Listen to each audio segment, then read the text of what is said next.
Hello, it's May 30th and this is the New Arab Weekly podcast from the New Arab in London. Each week we look at the biggest stories from the week and ask what happened and what does it all mean? Joining us to unpack the last 7 days in the Middle East, we have investigations editor Andrea Iotti. Hello. And senior journalist and editor Nada Osman. Hello. Cry havoc and let slip the dogs of news. On with the show.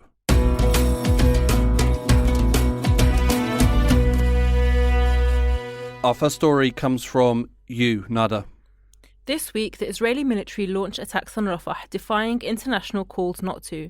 The attacks, which targeted an area filled with forcibly displaced Palestinians, left at least 60 dead and caused fires to engulf tents and families in them. Footage online showed people being charred to death and streets covered in dead bodies.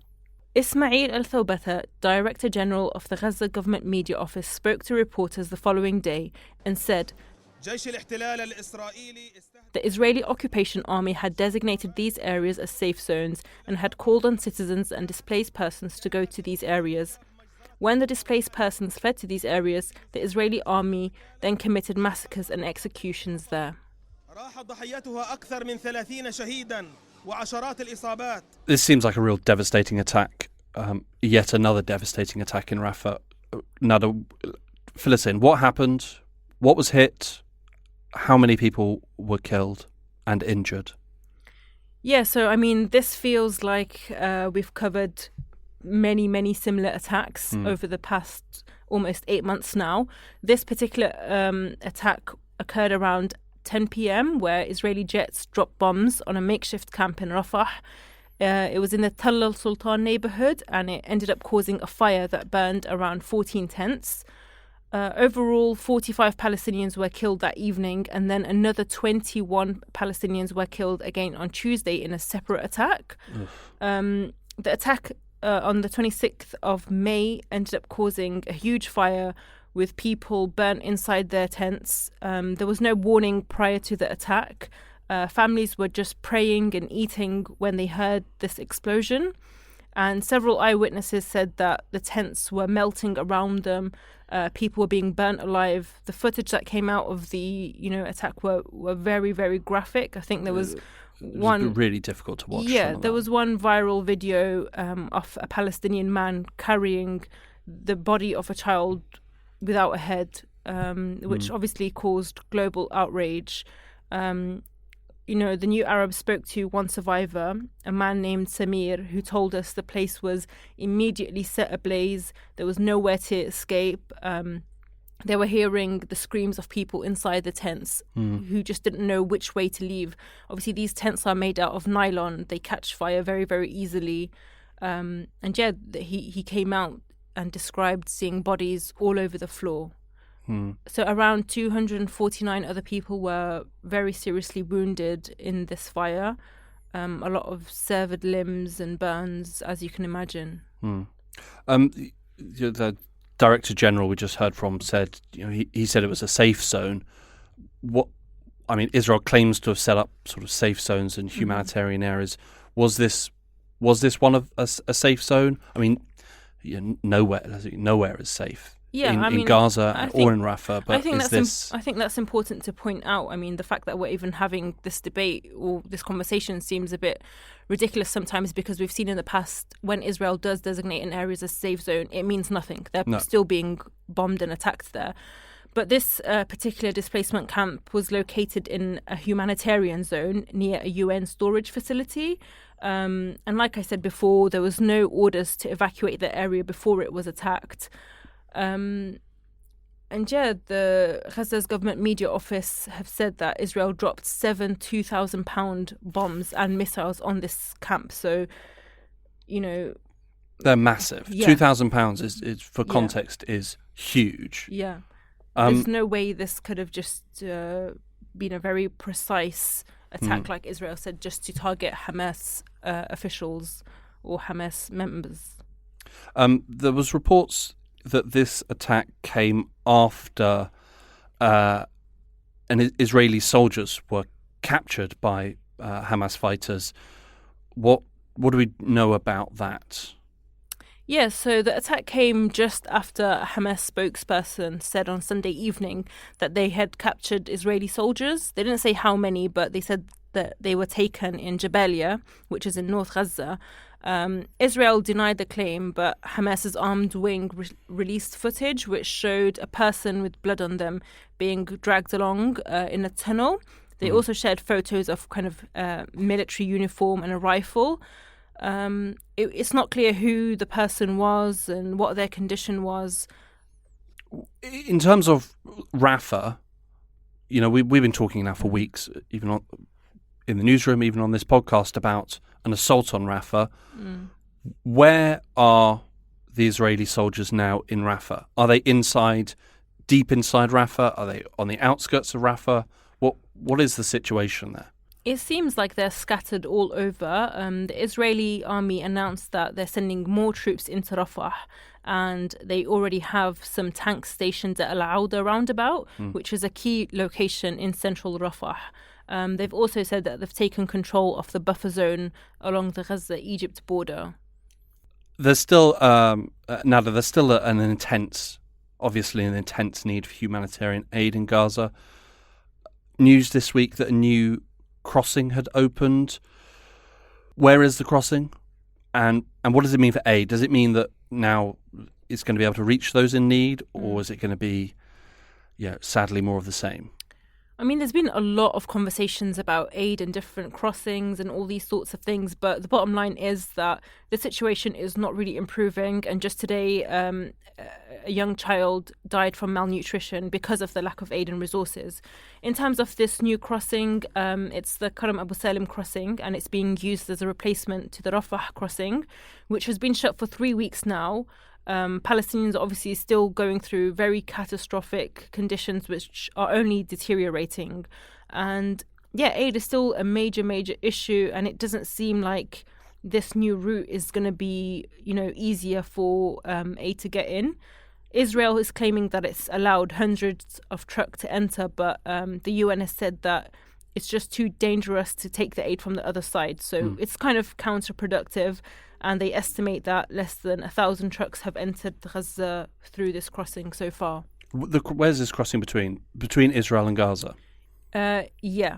So then they're still going to be dealing with the problems of, well, we've seen recently of hardline Israelis blocking the routes of aid trucks going into Gaza. And it's also worth mentioning that there's a lot of fighting in the area as well. So it's not safe to get aid through that.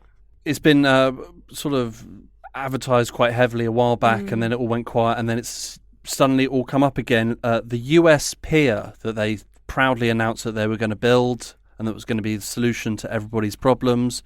So long as if you mean by everyone, you mean no one.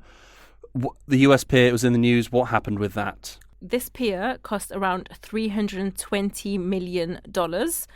It's a temporary pier that's used to transport aid into Gaza. And less than 2 weeks after it was built, it broke apart. Brilliant. Yeah. $320 million well spent there. It just well feels done. like Good job, lads. The worst planning imaginable, extremely unsustainable, and just pointless. And time and time again, we've seen these kind of very pointless efforts with the aid dropping, which actually ended up killing people on more than one occasion. And now the US seems to be doing something just as ridiculous.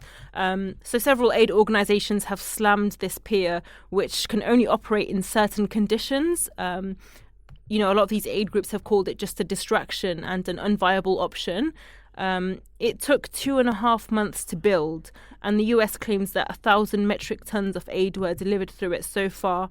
But aid groups are still saying that this is just not sustainable and it's not an alternative to land routes. It only allows 150 trucks of aid to come in through a day when actually thousands are needed every single day to meet the needs of around 2.2 million people. It's definitely just ridiculous, to be honest. And I mean, that there are land routes that can be used, and they're just not. As that 320 million, it's a lot of money. Yeah.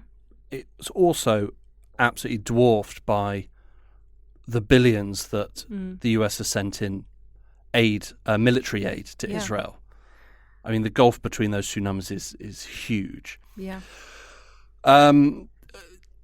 Also, sort of related to fighting in Gaza, there was a pretty grim prediction made. What was that, Nada? So a senior Israeli official said this week that he expects the war to continue on for at least 7 more months. And they added that this time is needed to kind of ensure the destruction of Hamas and military capabilities.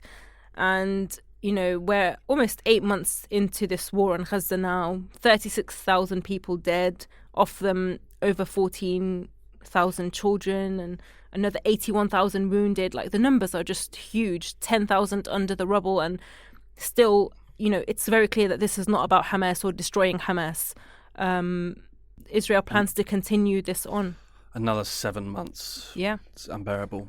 Andrea? I was just about to say, like, they probably also miscalculated this themselves, because I remember earlier on when they launched the offensive, like, there was an Israeli official who said that it was going to take them, like, I think it was 6 or 7 months. Like, this is going, like, even beyond Israel what they expected. Israel has continued also to increase their war budget. I think the war has caused a lot of divisions inside the Israeli government as well. So the whole thing just seems very poorly calculated with no real aims in sight.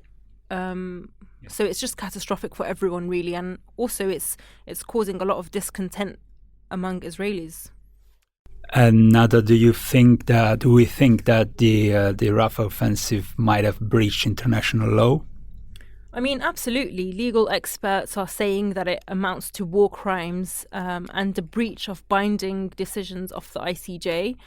Now, if we look at international law, it states that parties to the conflict are obliged to respect the principles of distinction and proportionality. Now, when we look at what this means, it means that they're only permitted to target people who are not civilians, so military personnel. And all of the victims of the Rafah attack were civilians, but mainly women and children.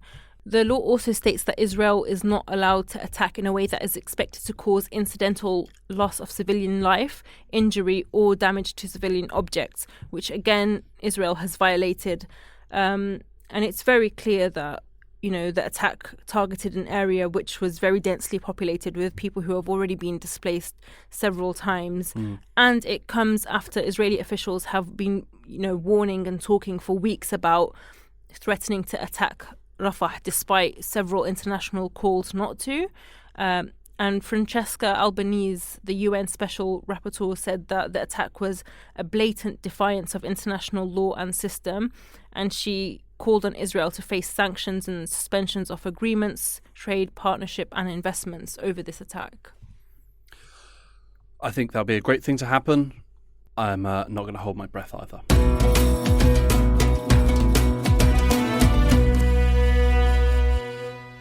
Second story this week, that's you, Andrea.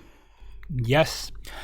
On May 24, the International Court of Justice, ICJ, issued its third order concerning the situation in Gaza, Palestine. The court ordered Israel to halt its offensive on Rafah, which was launched on May 7. The court believes that Israel's latest military operation could result in the partial or total destruction of the Palestinian community in Gaza. In other words, into a genocide. The presiding ICJ judge, Nawaf Salam. The court considers that, in conformity with its obligations under the Genocide Convention, Israel must immediately halt its military offensive and any other action in the Rafah governorate which may inflict on the Palestinian group in Gaza conditions of life that could bring about its physical destruction in whole or in part. Andrea, as a way of sort of maybe some background to all this, what did the ICJ say? Why did they say it? Why have they spoken now? I think, the wording of the order is quite clear, but there's been the wording of the order is basically to immediately halt the Israeli military offensive and any other action in the Rafah governorate which may inflict on the Palestinian group conditions that could bring about its physical destruction. So that's basically genocide. Yeah. So they basically telling Israel you should stop the ongoing offensive. Now there has been an ongoing the media coverage and also some of the judges, they didn't help in framing this as sufficiently clear, because even some of the judges, at least one judge who voted in favor, say that then the court order was unclear, whereas the South African judge, we have to remember that this was a South African initiative. The South African judge, for example, said clearly, there was a BBC piece, and they were saying it's just telling them to stop the offensive. It's quite clear. A bit of framework, maybe a context maybe would help. This is the third order. There were two others, one in end of January, one end of March. Two other orders were like basically not, this one is the first, like, which is specifically about Rafah. Yeah. Like those were like, the first like was like basically about Israel plausibly committing genocide. It was awarded as such, and Israel being told to take all necessary measures to ensure that this would not happen, and that includes, of course, humanitarian aid and making that humanitarian available within the besieged strip. And the second one was sort of like similar to that. It's just like reiterating like access to aid, and again What does this actually mean for Israel then, and their offensive on Rafah? Do they have to stop now? Is this legally binding? And what happens then if they don't stop, which it seems like they're not going to?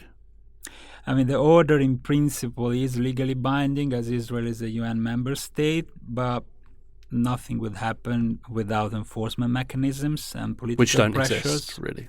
Which don't exist. And basically, South Africa will need to take the case to the UN Security Council, and we all know that the US would have veto power there. So again, legal, historical, moral significance, but no enforcement mechanism, so nothing is going to happen. What did Israel say about this? Their response was actually, I think that there was an article in the Guardian saying that they used a comma in the statement to argue that the meaning was different. Basically, they put out a statement saying, the foreign ministry said that they would stop if there was if what they were doing was leading to genocide, but they believe this is not. So basically, they would say that, I suppose, wouldn't they? It's going to extreme lengths to justify what was being done. It's I don't know. It's entirely absurd. I think like it's just we're getting to the stage where they're saying, we can go ahead because this is not going to be a genocide. I'm telling you, this is how. Sticking with international courts. There was a pretty worrying report out this week about one of the prosecutors of the ICC, different to the ICJ. The ICC, the International Criminal Court. Andrea, what happened there? Sort of fill us in. So basically, there was an investigation done by two Israeli progressive outlets, like Local Call and Plus 972. Sorry, 972, and then another one published by The Guardian, and they covered two aspects of the same story. So a 9-year surveillance operation by Israeli security conducted on the International Criminal Court members, like basically judges, but also the chief prosecutor, Palestinian rights group, like basically providing evidence for the proceedings and for the investigations of the International Criminal Court, UN officials. And on top of that, the former head of the ICC, so Ben Sudan, this was what The Guardian covered, which was who was, according to some confidential Israeli sources, stalked, threatened, including harassed. Harassed as well. Harassed. Yeah. Basically, all of this to prevent the opening of a full criminal investigation into Israeli war crimes, basically.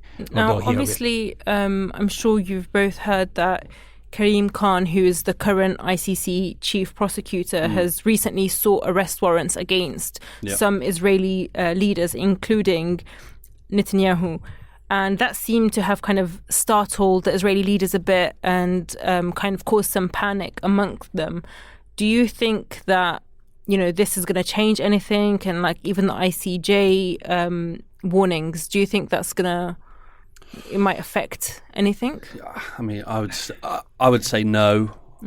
There should have been so many points at this conflict that should have stopped It feels Israel like in their stop. Yeah, in their, it feels like there's been a lot of turning points, or what you think should have been turning points. Right. For example, the WCK aid workers that were killed, or the first time a hospital was bombed. Yeah, and it doesn't. Yeah, I mean, I think that particularly with the arrest warrants, the application for arrest warrants, that is significant. That is really significant, because I think it, unlike say the attack on aid workers, unlike the attacks on hospitals, is a real event on the international stage and within the international community, rather than being completely localized within Gaza.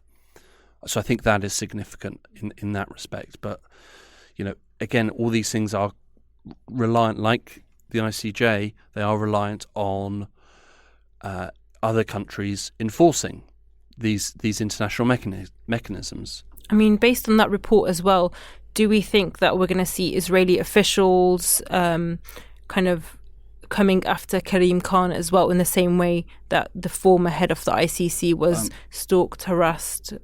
I mean, it wouldn't surprise me. I mean, I think it'll be maybe particularly after this, it could be quite a bold move by them. Because Netanyahu, I think, called Karim Khan one of the great anti-Semites of modern times, which is, I mean, a pretty bold statement to make, I think. I feel it may be more of that sort of stuff. But they don't seem to have got the response from the international community maybe they're expecting, which is, let's go after the ICC. They seem, to the international community's credit, they do seem to have stuck with the ICC maybe more than the Israelis expected, which is, nice to see, I think. If I may add something, the ICC has a history. I think this is quite significant. I mean, not regardless of the fact whether they're going to go after Israeli leaders or not, but the ICC has a history that has been perceived for quite a long time to be going after only rogue dictators who are at odds with the West, especially the ICC. I'm talking about the Serbian war criminals, Omar Bashir. And now that they're going after the Israelis, Africans specifically, almost. Yeah, I think we mentioned it last week on the podcast that an unnamed Western leader called Karim Khan and said, "This isn't for the likes of Israel. This is for African leaders. Exactly. This isn't for This isn't for us. This is for them." Nada's explained what's happened in Rafah over the past week. With those sort of unfolding events, the notion of this sort of unwavering, unconditional support for Israel by the US has come into the spotlight again. What have the US said about what's going on in Rafah? We've heard National Security Spokesman John Kirby saying that there would be no change in U.S. policy, even following the Israeli strike that we just heard from Nada reportedly resulted into all these casualties among civilians.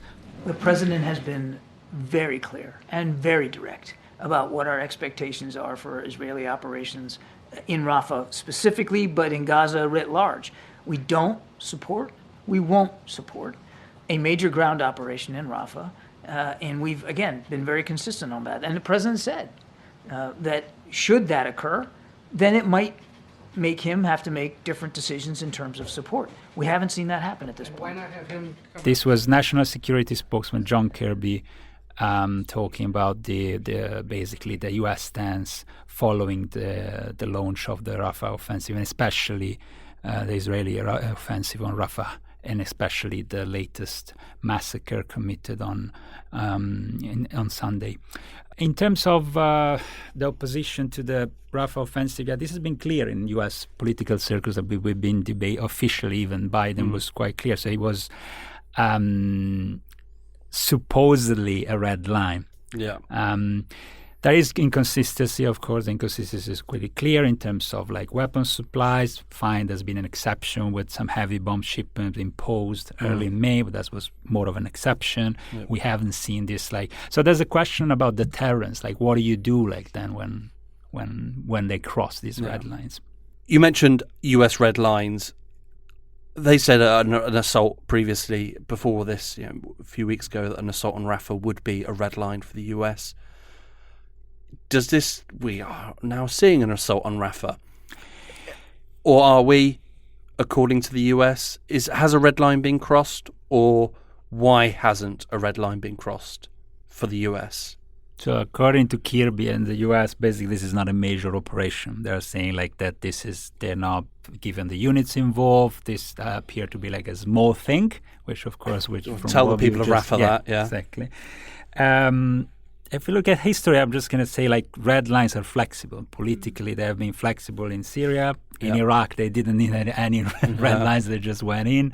So this concept of red lines is something that move across. Yeah, it's a especially considering that the US is still, Israel is still sending in, more troops into Rafah. And technically, the attacks on Rafah started a few weeks ago, and it seems very incremental. Yeah. So. I fear I know the answer already, Andrea, but is there any hope after this, recent massacre in Rafah of a change in US policy? I think it's already become like, I don't know even what the right word would be, embarrassing, impossible for them to show that they have any leverage on Israel at this stage. It got to the point where, I think even before, with the exchange between Biden and Netanyahu, it was clear that on the two-state solutions, it was clear that, now the U.S., they don't have leverage on, unless there's no military deterrent, right? No. So without a military deterrent, you're not going to, fine diplomacy, red lines, but they're not in a position to affect the situation on the ground, and diplomatic pressures have not yielded any result. And they don't want to. Of course, military deterrence is not an option.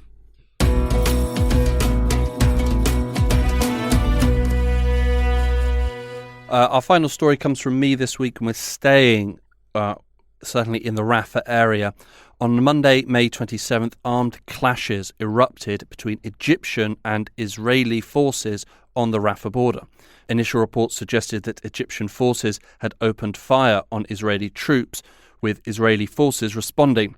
While the death toll from the incident was low, just 2 Egyptian soldiers were killed, the clashes further ratcheted up tensions between the two countries. Speaking from Beijing during a forum of Arab leaders and Chinese officials in the Chinese capital, President of Egypt, Abdel Fattah al-Sisi, said this: I call on all relevant parties in the international community to fulfill their moral and legal responsibility and stop the brutal Israeli war. I also call on the international community to immediately provide for a long-term humanitarian assistance to the Gaza Strip and to end the Israeli siege and to stop any attempt at forcing Palestinians to forcibly flee their land.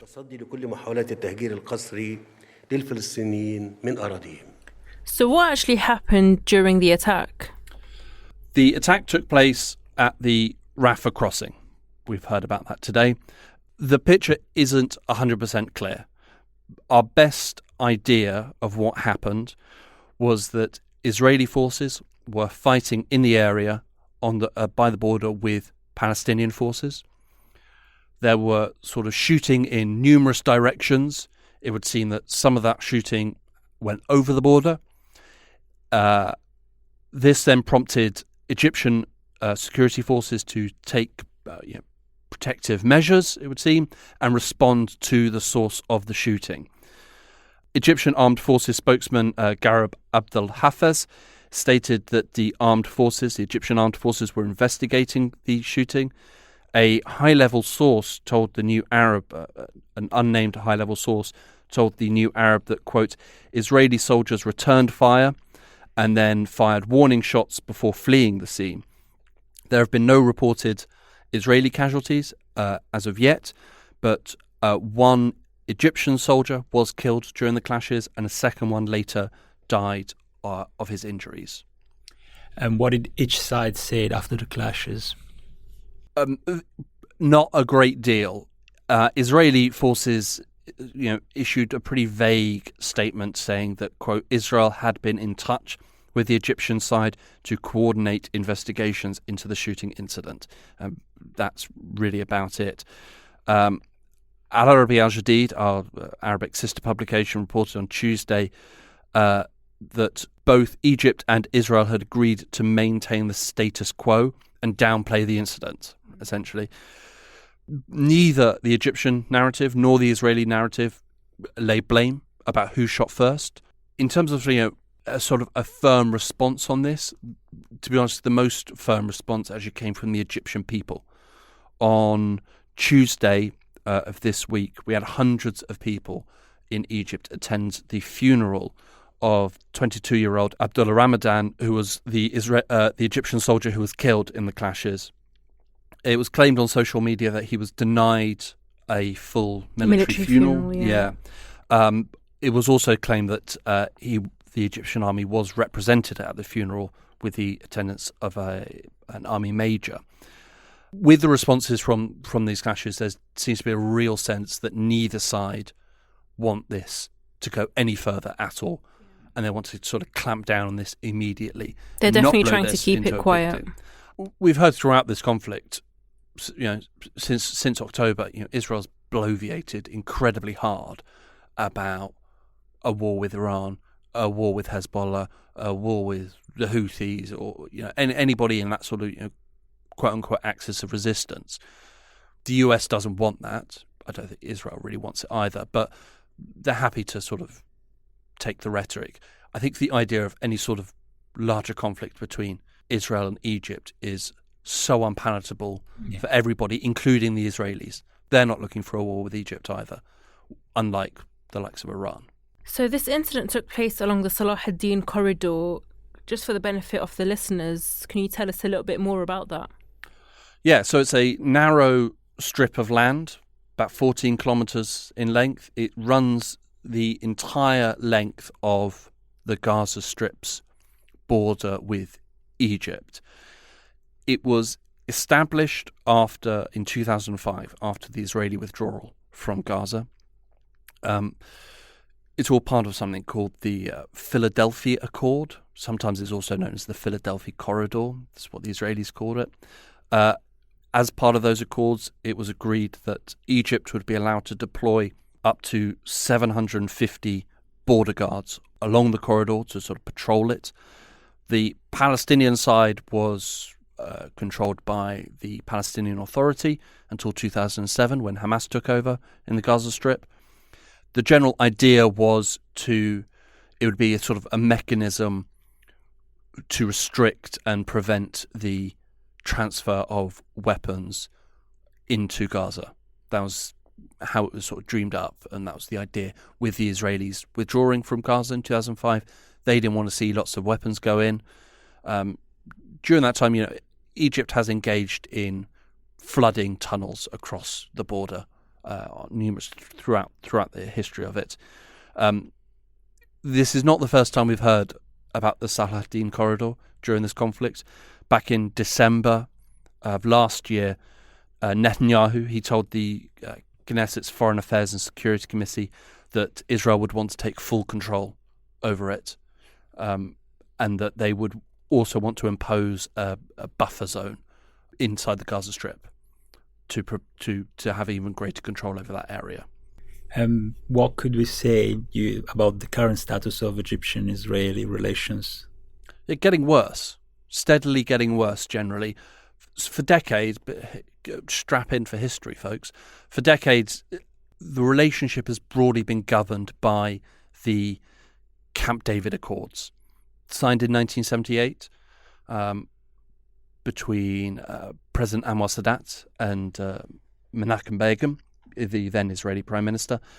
This then led to a peace treaty, 1979, between Israel and Egypt. That essentially removed Egypt as a military force from the region. Before, when we had the Six-Day War and the like, you had combined Arab forces attacking Israel. This peace treaty meant that Egypt would not be taking part in any future attack of that kind. And, an attack of that kind never happened again, because any attack of that nature would require Egypt. Since the Camp David Accords, the relationship has developed pretty well.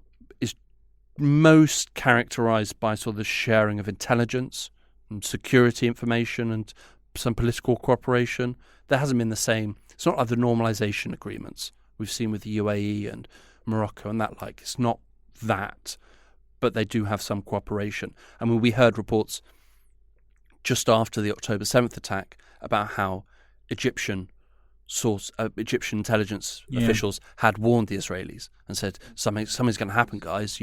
So they do share information of that sort. Since the start of the war in Gaza, things have been getting worse between Egypt and Israel.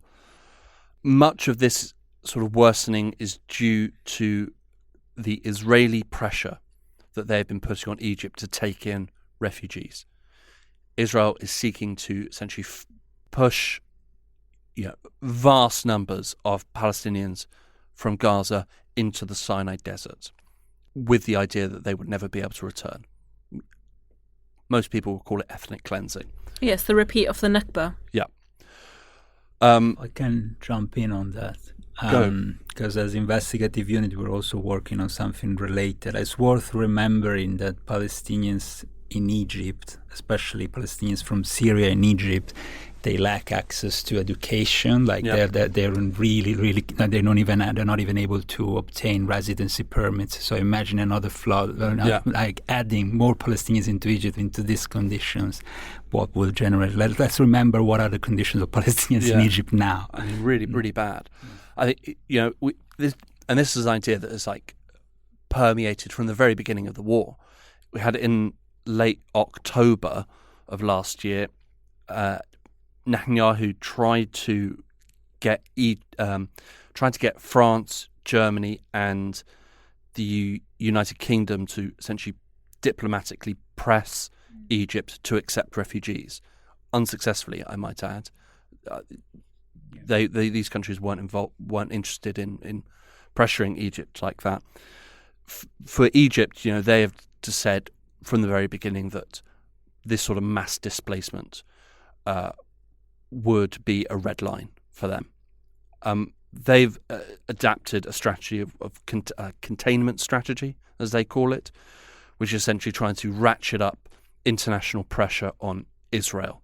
So they're sort of less trying to do it themselves, but rather they're pressuring other international countries to put pressure on Egypt, to put pressure on Israel, sort of on their behalf, as it were.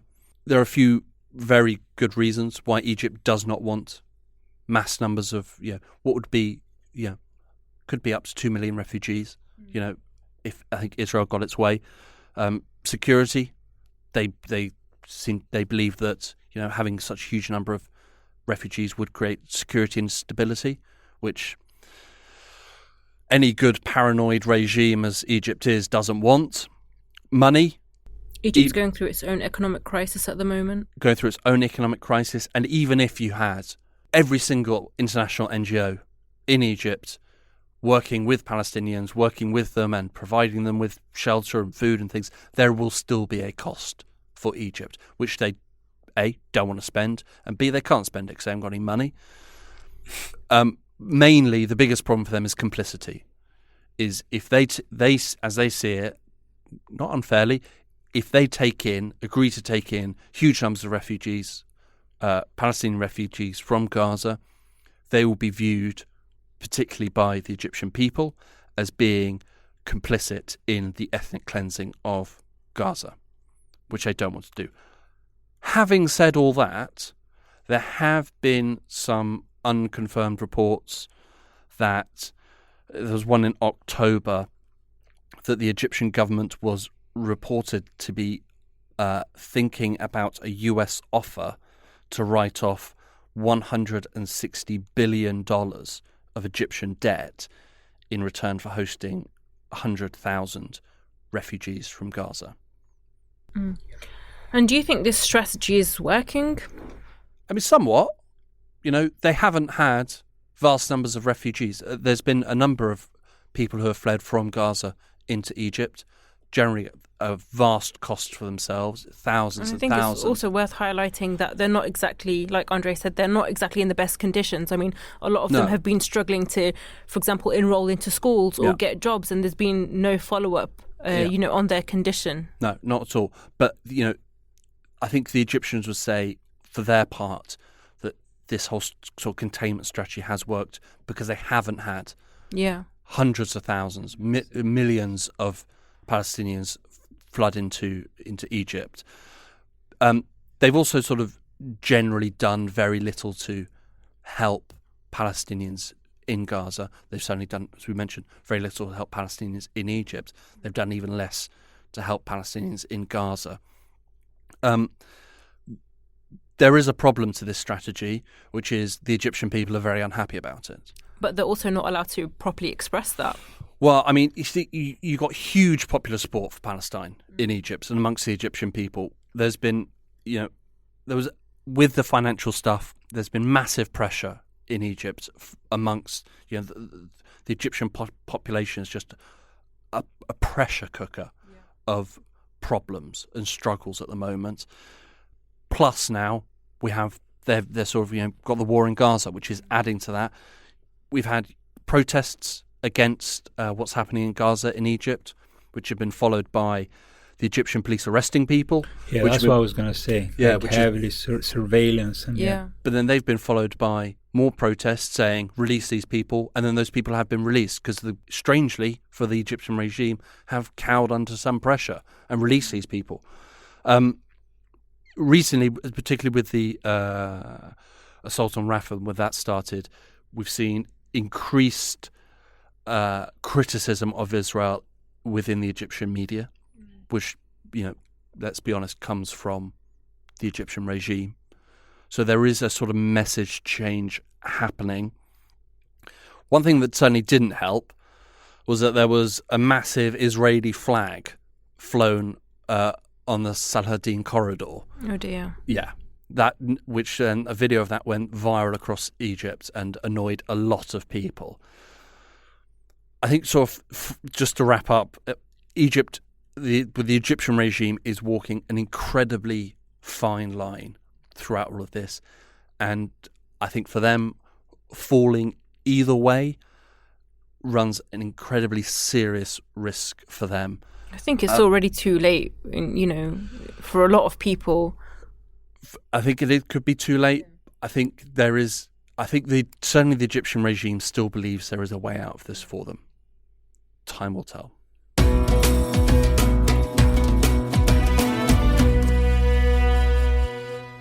A few other stories that have been out this week. One here, War Cabinet Minister Gantz, that's Benny Gantz, calls for 7th of October inquiry. War Cabinet Minister Benny Gantz has issued demands for the establishment for a States Commission of Inquiry into the military failures prior to Hamas's attack on southern Israel on October 7th.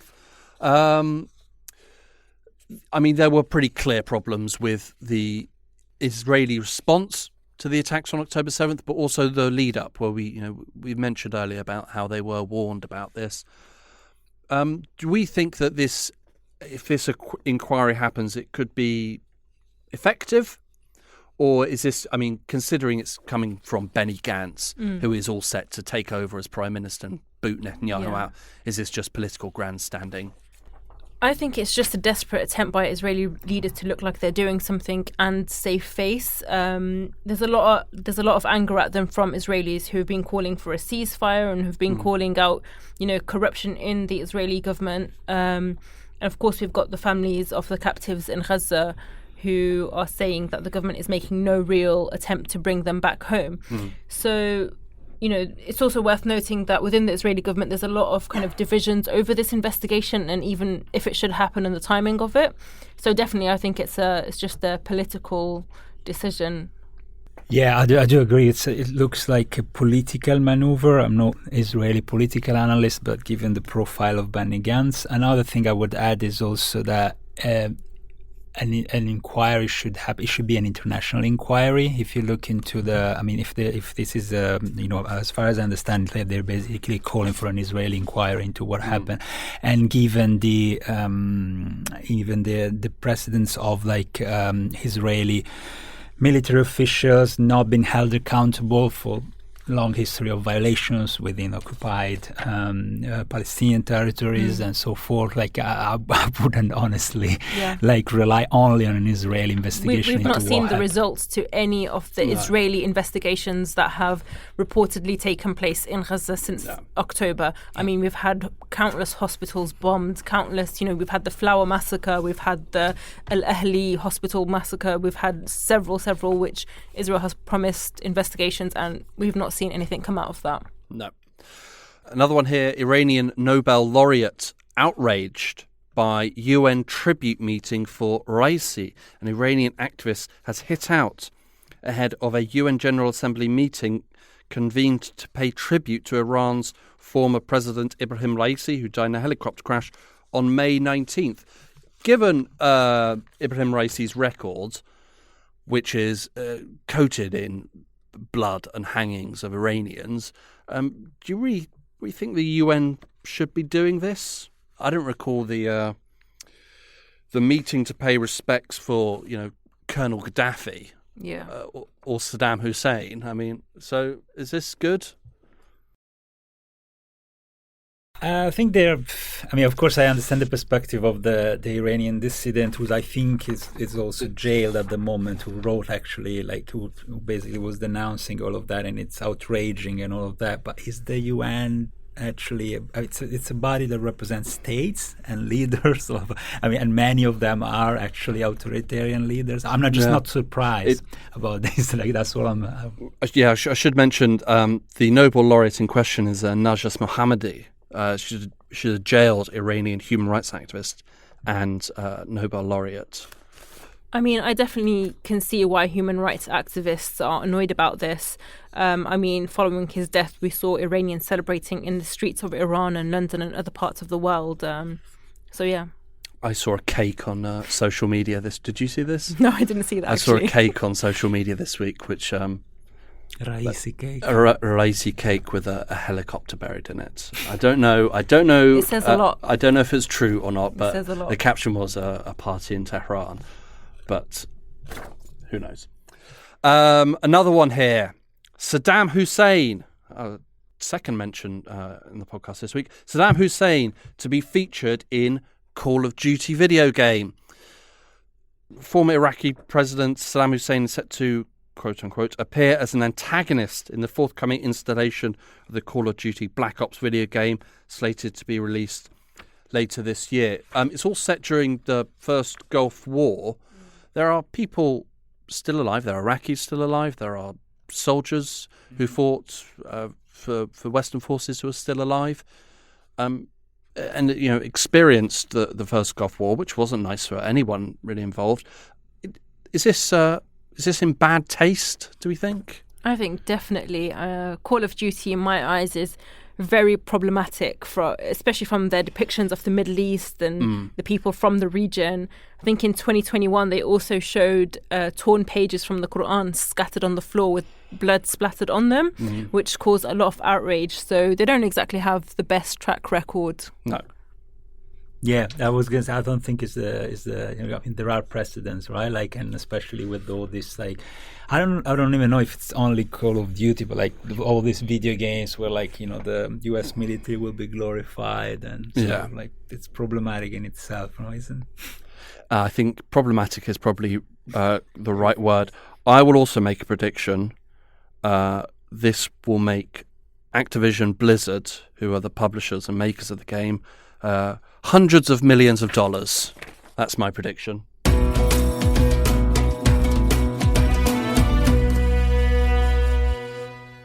Some great stuff out on the New Arab's website this week. Nada, you've picked out something for our listeners to read? Yes, my pick of the week is from the opinion section. We have an article titled Rafah Bloodbath. Now we know why Israel banned Al Jazeera. The article explores how Israel has a long history of censoring the media and how Gaza is currently the deadliest place in the world to be a journalist. Andrea? My pick of the week is an analysis or in-depth. It's called, the headline is How UN Aid in Syria is increasingly going to regime cronies by Hannah Davis. So it analyzes the complex dynamics between sanctions and aid provisions, in which basically the same individuals, Syrian individuals who will be under sanctions, will be profiting from certain UN contracts in the context of humanitarian aid. That's a good one, that. I've got one from the opinions desk. Strict separation is not the answer for Palestine and Israel.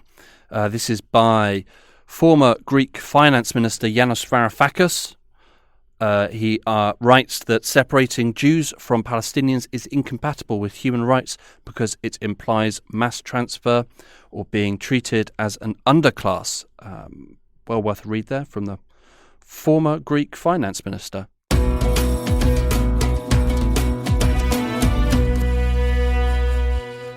Thank you for joining us for this episode of the New Arab Weekly. This week we were joined by investigations editor Andrea Iotti and senior journalist and editor Nada Osman.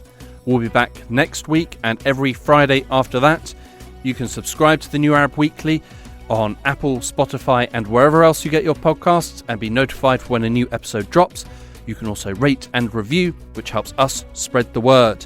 Until then, if you have any questions for us or stories that you would like us to cover, drop us an email, podcast@newarab.com. That's podcast@newarab.com, or find us on social media @TNA Podcasts. Don't forget to follow the New Arab on Facebook, X and Instagram for all the latest news, analysis and opinion from the region.